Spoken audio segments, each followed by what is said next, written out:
प्रयागराज में हुए बहुचर्चित अतीक अहमद और उसके भाई की हत्या मामले में दिन ब दिन नए बयान सामने आ रहे हैं।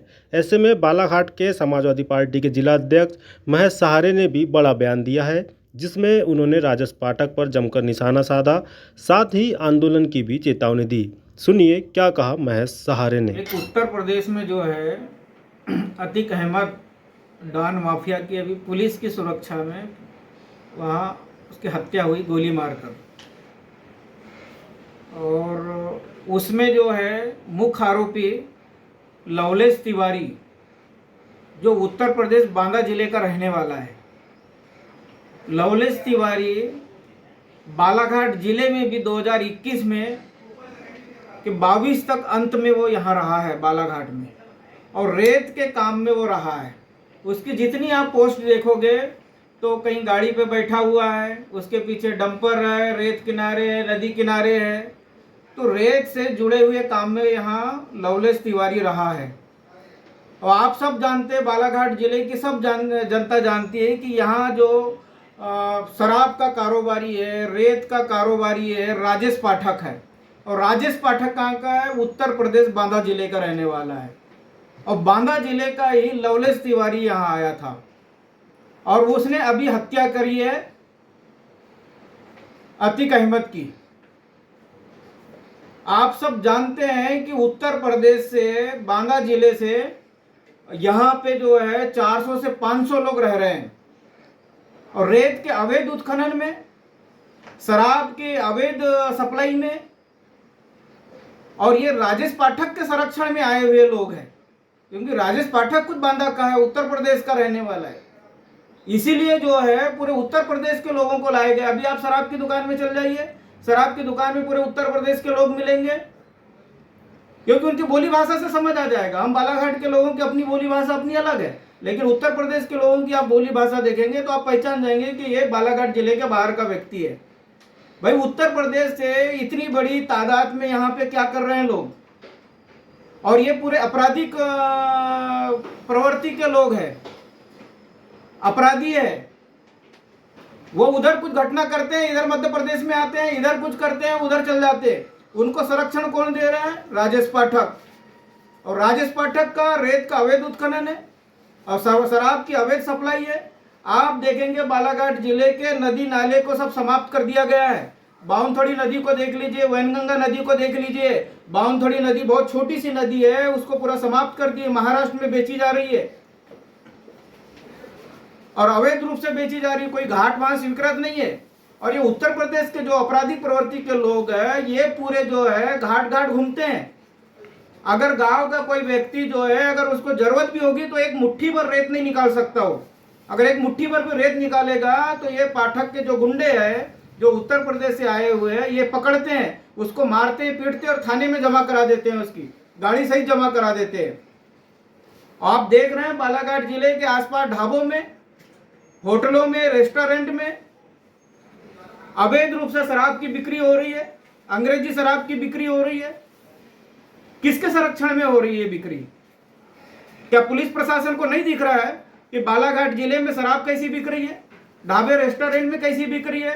ग्रामीण क्षेत्रों में गांव गांव चाय दुकान, पान दुकान, किराना दुकान में शराब बिक रही है। और ये पहुंचाने का काम राजेश पाठक के उत्तर प्रदेश से जो आपराधिक प्रवृत्ति के लोग आए, ये मोटरसाइकिल में, 4 व्हीलर में घर घर गांव गांव पहुंचाने का काम करते हैं। ये पहुंचाते भी है और पैसे वहां से लेके भी आते हैं। पहुंचाने का भी काम है, पैसे लाने का भी काम है, और साफ बोलते हैं कि आप बेझिझक बेचिए शराब, कोई रोकेगा नहीं, कोई टोकेगा नहीं, कोई पुलिस आएगी नहीं। बालाघाट जिले में अवैध शराब का बहुत बड़ा कारोबार है, रेत का पूरा अवैध कारोबार है यहाँ पे। आप सब जानते, मात्र 35 करोड़ में टेंडर हुआ है पूरे बालाघाट जिले की। 35 करोड़ तो एक खदान से, एक घाट से निकाल ली इनने, जबकि यहाँ का ठेका 100 करोड़ 200 करोड़ के ऊपर जाना था। इसमें भी 60 गांठ करके कम में ठेका लिया गया है। इसकी भी जांच होना चाहिए कि इतने कम राशि में कैसे इसको ठेका दिया गया है।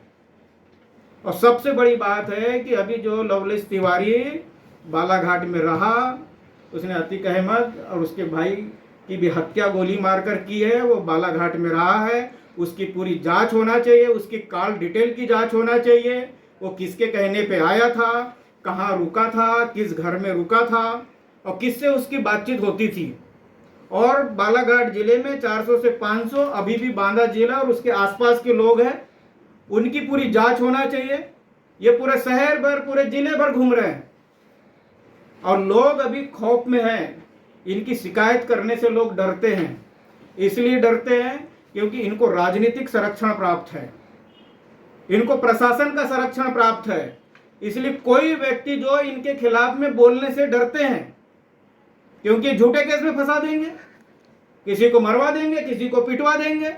इसके पहले बालाघाट जिले के कई जनप्रतिनिधियों ने भी आवाज उठाई इसकी, कई गणमान्य नागरिकों ने भी उठाई, आवेदन भी दिया, ज्ञापन भी दिया, लेकिन बालाघाट के प्रशासन ने कुछ नहीं किया है। मैं प्रशासन से अपील करना चाहता हूं कि जो एक बड़ी घटना भी उत्तर प्रदेश में घटी है, लवलेश तिवारी ने जो घटित किया है, बालाघाट जिले बहुत शांतिप्रिय जिला है, यहाँ का माहौल बिगाड़ने का ये काम कर रहे हैं। और जो उत्तर प्रदेश से लोग यहाँ पे आए हैं, शराब और रेत के कारोबार से जुड़े हुए लोग हैं, इनकी पूरी जांच होना चाहिए, इनका आपराधिक रिकॉर्ड निकालना चाहिए। और ये इनकी मुसाफिरी भी दर्ज नहीं है। इनकी मुसाफिरी दर्ज होती, जिस थाना क्षेत्र में रहेंगे, जिस चौकी क्षेत्र में रहेंगे, उस थाने में मुसाफिरी दर्ज होती है, ये नियम है।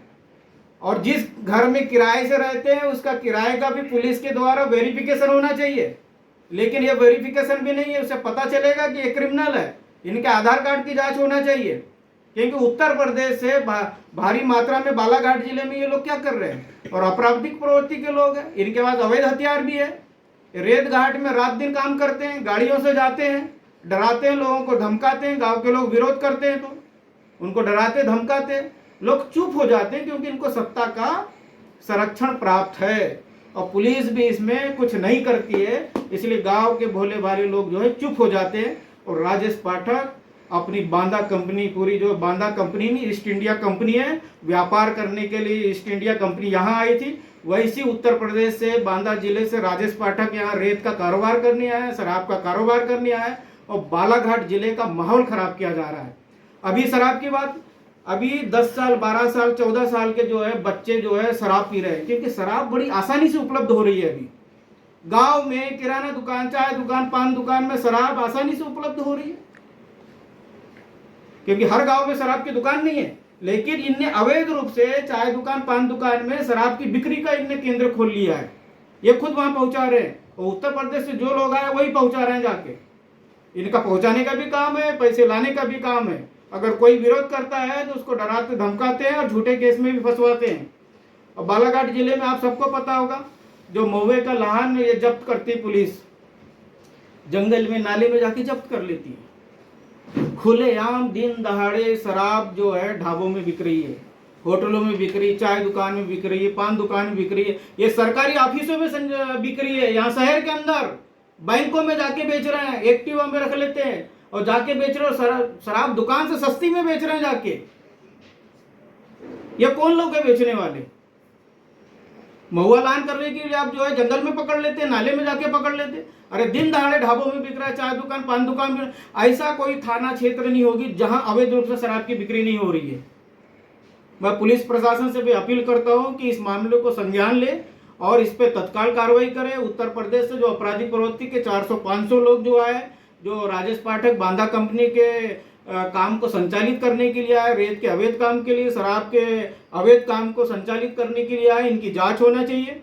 हाँ, और इनको जो है बालाघाट जिले से बाहर करना चाहिए, क्योंकि इस साल के अंत में जो है विधानसभा चुनाव होना है और ये चुनाव को भी प्रभावित कर सकते हैं, क्योंकि राजेश पाठक को सत्ता संरक्षण का लाभ है।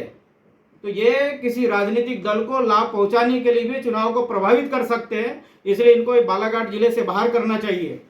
और शराब गांव-गांव में जो बिक रही है, ढाबे रेस्टोरेंट में बिक रही है, सरकारी ऑफिसों में सप्लाई हो रही है, ये सारा का सारा बंद होना चाहिए। और राजेश पाठक ने रेत के अवैध काम से, शराब के अवैध काम से जो संपत्ति बनाई है, इसकी भी जांच होना चाहिए कि भाई उत्तर प्रदेश से आने वाला व्यक्ति 20 से 25 साल में इतना करोड़पति कैसे हो गया। 35 करोड़ 50 करोड़ का ठेका कैसे ले रहा है, कहाँ से पैसे आया, इसकी भी जांच होना चाहिए। एक्शन में काम आ गया है, इनका चालू हो गया है अभी, सोसाइटी बना रहे हैं, फ्लैट बना रहे हैं, बिल्डिंग बना रहे हैं, कहाँ से इतना पैसा आ गया इनके पास में। हम लोग तो जन्म यही रहे, लेकिन बालाघाट जिले के आदमी का इतना पैसा नहीं जो उत्तर प्रदेश से आके जो 20 से 25 साल में करोड़पति अरबपति बन गया, बड़े बड़े ठेके ले सकता है। तो इनकी संपत्ति की जांच होना चाहिए। मुझे लगता है इसमें ब्लैक मनी भी जो है इसमें लगी है, और नेताओं का जो है इसमें पूरा पूरा उनको सपोर्ट है, राजनीतिक पार्टियों का संरक्षण है और प्रशासन का भी संरक्षण है। इसलिए खुलेआम शराब बिक रही है, दिन दहाड़े रेत निकाली जा रही है, कोई बोलने वाला नहीं, रोकने वाला नहीं है। इसमें राजस्व की भी क्षति हो रही है, अवैध रूप से जो है शराब जो है रेत निकाली जा रही है, जिसका कोई हिसाब किताब नहीं है। इसमें राजस्व की भी जो है ना हजारों करोड़ों का रुपए का नुकसान हो रहा है। तो ये हमारी मांग है, समाजवादी पार्टी की मांग है कि इसकी निष्पक्ष जांच होना चाहिए, राजेश पाठक की संपत्ति की जांच हो, उत्तर प्रदेश से जो 400 से 500 लोग आए हैं इनकी जांच होना चाहिए और इनको जिले से बाहर करना चाहिए, क्योंकि आने वाले समय में चुनाव है, इनकी मुसाफिरी दर्ज हुई है कि ये भी पता होना चाहिए, इनका किराया नाम का वेरिफिकेशन होना चाहिए। और ये बालाघाट जिले में जो है अभी जो लवलेश तिवारी आया था, ये पूरे दुबे, शुक्ला, मिश्रा, ये पूरे एक ही है, एक ही लोगों को बुला के रखे इन लोगों ने यहाँ पे, और बालाघाट जिले का माहौल बिगाड़ने की कोशिश कर रहे हैं। आप देख रहे हैं चोरियां भी हो रही है बहुत सारी, अति अज्ञात कर लेते हैं कि पुलिस भी अज्ञात लोगों ने चोरी कर लिए। अरे जब बाहर के लोग आके यहाँ, आपराधिक लोग यहाँ रह रहे हैं, रेत का अवैध काम कर रहे हैं, शराब की अवैध सप्लाई कर रहे हैं, चोरी भी कर सकते हैं वो रात में। उनको पता है कि पुलिस तो यहाँ कुछ नहीं कर रही है, राजेश पाठक ने सब पुलिस को संभाल के रखा है, राजनीतिक लोगों का पूरा संरक्षण है। सैया बने कोतवाल तो डर काहे की बात, बेखौफ काम कर रहे हैं, अवैध हथियार भी लेके घूमते हैं लोग।